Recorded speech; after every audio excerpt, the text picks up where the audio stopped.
Planet Earth. If you look closer, you'll see that a whole other world exists beneath the surface of land and sea. Layer after layer of rock structures go deep into the Earth's crust, mile after mile. And trapped within these structures, along with other liquids and solids, you'll often find deposits of oil and natural gas, the world's two most important sources of energy. These famous fuels are in constant demand because they make the world go round, day in and day out.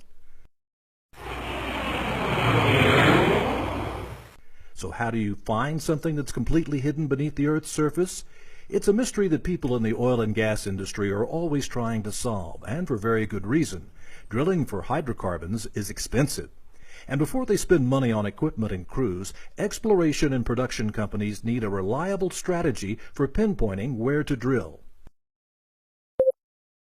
Geoscientists have a secret weapon called seismic exploration, and it involves sending acoustic energy, which takes the form of wavelets, into the ground to get a sound picture beneath the surface.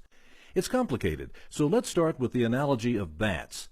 Bats can't see very well, so they send out little waves of sound that bounce off of objects and then go back to their ears. It's called sonar. It gives them what you might call a sound picture of their world. That's a good example of how nature already uses a form of seismic acoustic imaging to locate objects. Doctors also use it for ultrasound imaging. Geoscientists use man-made tools to make the sound wavelets, listen to them, and then record them. When you want to know if oil and gas deposits are in a particular area, geophysical companies bring large trucks that have big vibrators on them. Most of the time, this is what generates the acoustic energy or vibration. They use geophones, or very sensitive seismic microphones, to hear the reflected sounds, but sometimes they set off small buried charges. They set many geophones on the ground in a line, and they are attached to a recorder inside another truck. The vibrators send thousands of wavelets down into all the different layers of the Earth. Some of the wavelets bounce off of the boundaries between the rocks below the surface and are reflected back to the geophones that are waiting to record them. Each geophone along the cable sends the received wavelets to the recording truck where they're recorded and stored. How do the wavelets reach into the subsurface of the ocean? That's offshore seismic, and it just requires a different device to send out the wavelets and record those that are reflected back. Out at sea, a seismic crew works off a vessel with a specially designed back end, so it's easier to lay floating cables or streamers. And all along the length of the streamers, microphones, called hydrophones, are attached one after another. Several of these hydrophone streamers are pulled behind the vessel at once. Acoustic sources are towed behind the vessel in front of the streamers and release compressed air, which creates the wavelets. These wavelets travel through the water and into the subsurface below, where, just like on land, they bounce off the rock layers and then return to the hydrophones to be recorded.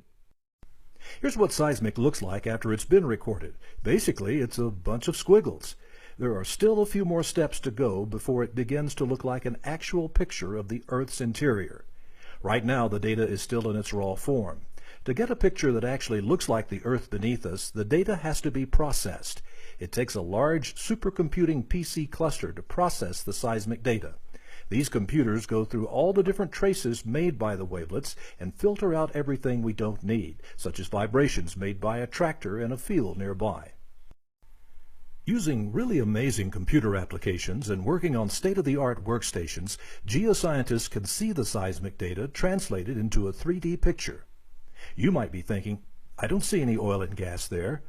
But believe it or not, geoscientists can look at this processed data with their trained eyes and make an informed decision about whether or not oil and gas deposits are in the geologic structures.